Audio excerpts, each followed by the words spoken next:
আমার দলের প্রথম বক্তা যখন অবহেলাকে সংজ্ঞায়িত করে গেলেন, তখন প্রতিপক্ষের প্রথম বক্তা বিতর্কের এই মঞ্চে উপস্থিত ছিলেন ঠিকই, কিন্তু মন হয়তো ছিল অন্য কোথাও। তাই তিনি বারবার ভিন্ন ভিন্ন সুরে একই গান গিয়ে প্রমাণ করার চেষ্টা করে গেলেন যে সন্তানের মানসিকতা নাকি বৃদ্ধ পিতামাতার প্রতি দায়িত্ব পালনে অবহেলার মূল কারণ নয়।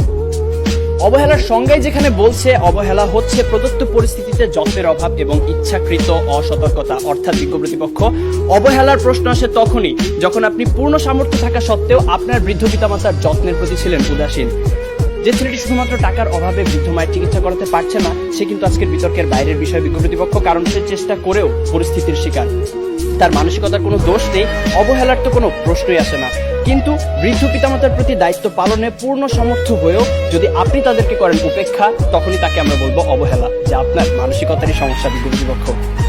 আমার সন্তান যেন থাকে দুধে ভাতে, অন্তরের এই নিবেদন তো পৃথিবীর সব বাবা মায়ের। অথচ সারাটা দিনের ব্যস্ততা শেষে একটুখানি অবসর পেলেই যেখানে আমাদের ফেসবুক বা হিন্দি সিরিয়ালে ডুব দেওয়ার সময় হয়, সেখানে ফোন দিয়ে মাকে একটিবার জিজ্ঞেস করার সময় হয় না মা ভালো আছে কিনা, বাবাকে জিজ্ঞেস করার সময় পর্যন্ত হয় না ওষুধগুলো ঠিক মতো খাচ্ছে কিনা।